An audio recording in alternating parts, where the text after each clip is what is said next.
Fala, galerinha do segundão do ângulo. Vamos para mais uma aula de química. Então, vamos lá, peguem a apostila de vocês, Bienal 5, e nós vamos começar com a aula de hoje. Né? Nós vamos falar um pouco sobre calor de reação e entalpia. Então, abram na página 227, ok? Antes disso, nós vamos fazer a correção dos exercícios. Então, nós tínhamos o exercício 2 e 3. O exercício 2, ele fala: determine quantos minutos você teria que caminhar para consumir a quantidade de energia fornecida pelo almoço, descrito no exercício anterior.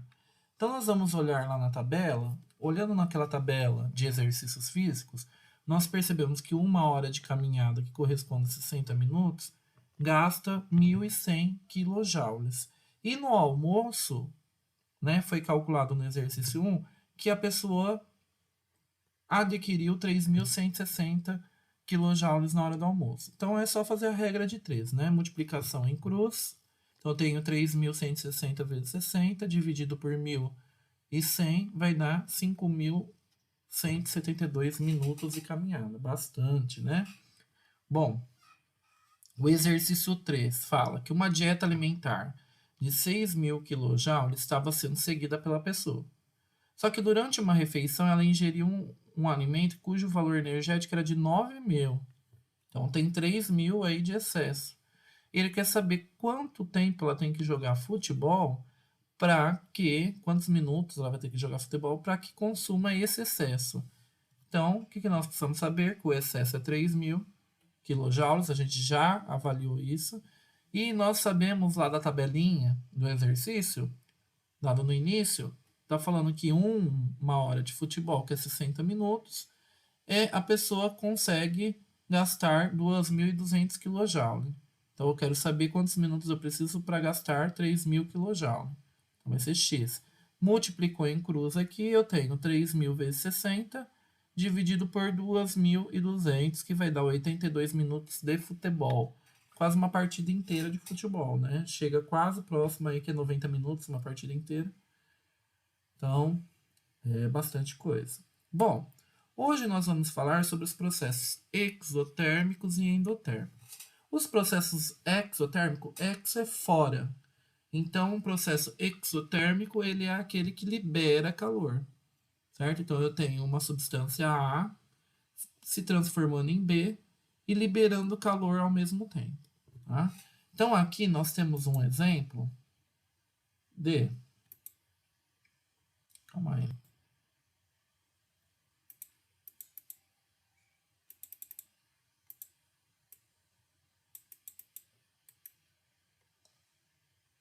Eu trouxe um vídeo para vocês do experimento exotérmico.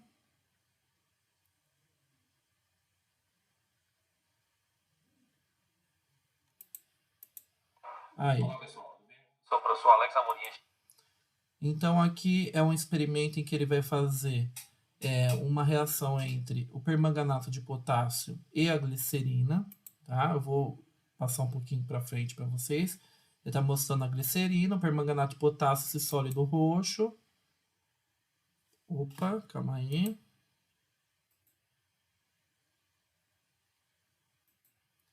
E aí ele vai pegar um pouco do permanganato de potássio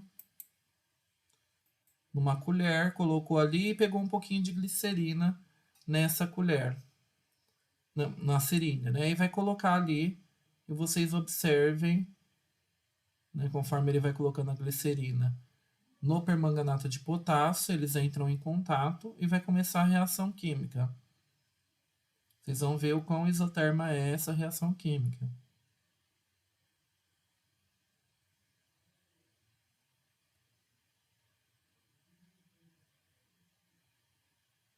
Então está entrando em contato, né? Aproximando um pouco mais para vocês verem o que vai acontecer durante a reação. E aí, ó, começou a reagir. Estão vendo que está liberando bastante calor, que ele começa a aumentar tanto a temperatura que começa a pegar fogo. Então é uma reação muito exotérmica. Então olha a quantidade de, né? Pegou fogo, liberou aí fumaças, estão vendo, ó? Derreteu o plástico da colherzinha. Então é uma reação bem exotérmica, libera bastante calor. Olha lá, pegou fogo, né? Entrou em combustão aí a colher, certo? De plástico. Ok? Bom, beleza. E os processos endotérmicos são aqueles que ocorrem com a absorção de calor. Endo, dentro, então ele absorve calor. Então eu vou ter que ter uma substância A, para ela começar a reação, ela vai precisar absorver calor para depois começar a reação. Então vamos ver um exemplo também. Eu trouxe aqui, esse vídeo fala que é entrando numa fria, você vai misturar nitrato de amônia, aí você vai pegar água e colocar um pouco de água numa plataforma de madeira, né? E vai colocar o seu Erlenmeyer ali apoiado, né? Você sabe que não vai grudar, mas aí você vai pegar o nitrato de amônio e adicionar ali dentro do frasco, né? Do Erlenmeyer. Então ele está colocando tudo bonitinho. Aí ele vai vir com hidróxido de bário. Então ele adicionou lá o hidróxido de bário. Terminando de adicionar tudo. E aí ele vai mexer. Ao mexer, vai começar a reagir. Começa a reação química. E aí essa reação química, ela absorve calor do meio. Se ela absorve calor do meio, ela vai absorver de algum lugar. E ela vai absorver da água que está embaixo dela e do ar. Tá? Então observa o que vai acontecer aqui, ó. Tá acontecendo a reação. Aí olha o que aconteceu. Depois de um tempo, né? Olha, aumentou a velocidade e ficou esperando acontecer a reação. Vocês viram que formou gelo aqui em volta, né? E congelou também a água que estava embaixo. Ó. Pode ver que ele está todo congelado. Ok? Isso mostra que essa reação química, ela teve que ocorrer com a absorção de calor. Então, para absorver calor, ela retirou calor de algum lugar. Então, retirou da água, da umidade do ar e formou esse gelo aí em volta do frasco, tá bom? Bom, uma pergunta interessante é o seguinte: e de onde vem essa energia ou esse calor? Certo? Então, olha aqui para o fósforo. Vamos prestar atenção aqui nesse fósforo. Né? Momento de atenção aí nesse fósforo. Nós temos aqui o fósforo pegando fogo. Da onde vem essa energia que está saindo esse fogo que está liberando, né, durante a queima do fósforo? Da onde vocês acham que sai? Então, se a gente for pensar, essa energia que é liberada, ela estava dentro do reagente. Estava dentro da madeira, dos componentes aqui do fósforo, né? E ela foi liberada quando ela se transformou em outro produto. Ok? Bom, então essa energia que está armazenada dentro desse reagente, a gente, né, corresponde a uma energia interna de cada reagente que está relacionado com as moléculas que existem no reagente, como elas estão organizadas, se elas estão se agitando ou não, tá? E tem toda uma teoria por trás disso. Tudo isso é chamado de entalpia, tá? E cada substância possui sua entalpia, porém, nós não conseguimos medir a entalpia isolada de cada substância. A gente consegue calcular a variação da entalpia durante uma reação química, tá? Então, quando a gente calcula essa variação, a gente faz lá nos calorímetros, igual eu mostrei para vocês nos alimentos, na aula anterior da semana passada. E essa variação ela vai corresponder à quantidade de energia liberada ou absorvida durante um processo.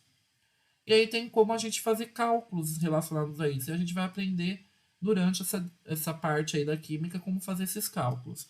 O primeiro deles que a gente precisa ter dentro da cabeça é que o ΔH, que é a variação da entalpia, ela é a entalpia final menos a entalpia inicial da reação, certo? Ou também eu posso generalizar e falar que é a entalpia dos produtos menos a entalpia dos reagentes, ok? Bom, então vamos seguir. Como que é a entalpia numa reação exotérmica? Se é uma reação exotérmica, lembra? O A se transformando em B e vai liberar calor, certo? Então, se eu pegar, se ele está perdendo calor, significa que a entalpia dos reagentes era maior do que a entalpia dos produtos. E aí, quando eu faço a entalpia do produto menos a entalpia do reagente, a variação vai ser negativa. Por quê? Porque ela está perdendo calor, então está diminuindo a energia. Se eu representar isso no gráfico, vocês vão perceber que nós vamos ter isso daqui. Entalpia do reagente aqui em cima, e aí ela perdeu energia. Olha a flechinha descendo aí. Se ela perdeu energia para formar o B, a entalpia do reagente é maior do que a entalpia do produto, certo? Bom, e como que é essa variação de entalpia nas reações endotérmicas que absorvem calor? Nós temos, então, numa reação endotérmica, o reagente A ele vai precisar absorver calor para se transformar em B. Ou seja, o reagente, a entalpia do reagente era bem menor do que a entalpia do produto, porque ele precisou de calor para começar a acontecer a reação, certo? Então, quando eu faço o cálculo, eu tenho entalpia do produto menos entalpia do reagente, ok? E aí a entalpia do reagente já era pequena e a entalpia do produto já era grande. Quando eu faço uma menos a outra, eu vou ter um valor de variação positiva. Como que fica isso graficamente? Né? Você tem aqui a entalpia do reagente, aqui embaixo, um valor. E aí, conforme vai acontecendo a reação, vai aumentando essa entalpia. Ela aumenta a entalpia, porque está absorvendo calor. E aí a entalpia dos produtos vai ser um valor maior. Certo? Bom, como que é a entalpia nas mudanças de estado físico? Porque as mudanças de estado físico também envolvem calor ou não. A gente já estudou isso lá no primeiro ano, bem simplesinho, agora a gente vai detalhar um pouquinho mais, né? Então, quando você tem lá, ó, o sólido indo para o estado líquido e indo para o estado vapor, né?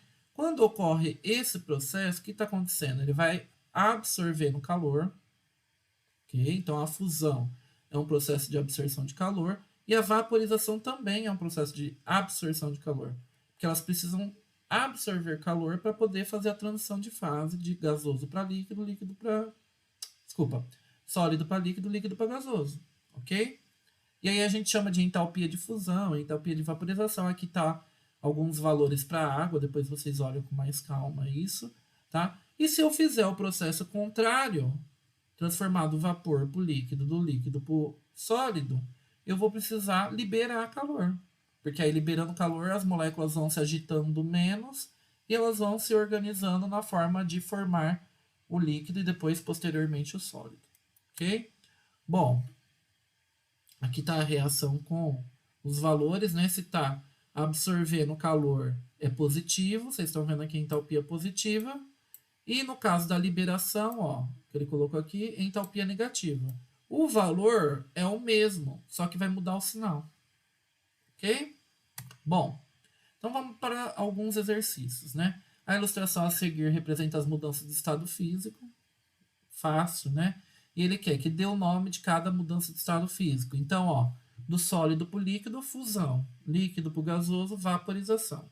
Gasoso para o líquido, condensação ou liquefação. Líquido para o sólido, solidificação. E do sólido para o gasoso direto, sublimação. Certo? Tá aí os nomes. Ele quer que a gente classifique cada mudança de estado em exotérmico e endotérmico. Então, exotérmico é aquele que vai do endotérmico, aquele que absorve calor. A gente acabou de ver agora que é o que vai do sólido para o gasoso. Certo? E exotérmico é aquele que precisa liberar calor. Então, vai do gasoso para o sólido. Então, como que fica? Endotérmico, fusão, vaporização, e a sublimação. Agora, exotérmico, né? Nós temos liquefação ou condensação e solidificação. Bom, exercício 3, ele fala: o ciclo da água é fundamental para a preservação da vida do planeta. Condições climáticas da Terra permitem que a água sofra mudanças de fase. Compreensão dessas transformações é fundamental para entender o ciclo hidrológico. Numa dessas mudanças, a água ou a umidade da Terra absorve o calor do Sol, e dos arredores. Quando já foi absorvido calor suficiente, então, ó, absorvido calor. Detalhe, né? Algumas moléculas do líquido podem ter energia necessária para começar a subir a atmosfera. Qual transformação ele está mencionando no texto? Ele está mencionando uma passagem do estado líquido para o gasoso. Só que não é uma transformação do líquido para o gasoso comum, certo? Ele é um processo que ocorre à temperatura ambiente. Por quê? Vai ocorrendo devagar. E a gente já viu isso no ano passado, que esse processo é chamado de evaporação. Então, o nome desse processo é evaporação, certo? Bom, então nós temos aí para vocês, a tarefa vai ficar somente para amanhã, tá bom? Quem quiser já começar a fazer, pode fazendo alguns exercícios, mas a gente vai finalizar e concluir essa aula amanhã e aí fica tudo as tarefas mínimas para amanhã, tá bom? Então, obrigado pela atenção. Não se esqueçam que a aula dada é a aula estudada hoje, ok? Um abraço, até amanhã.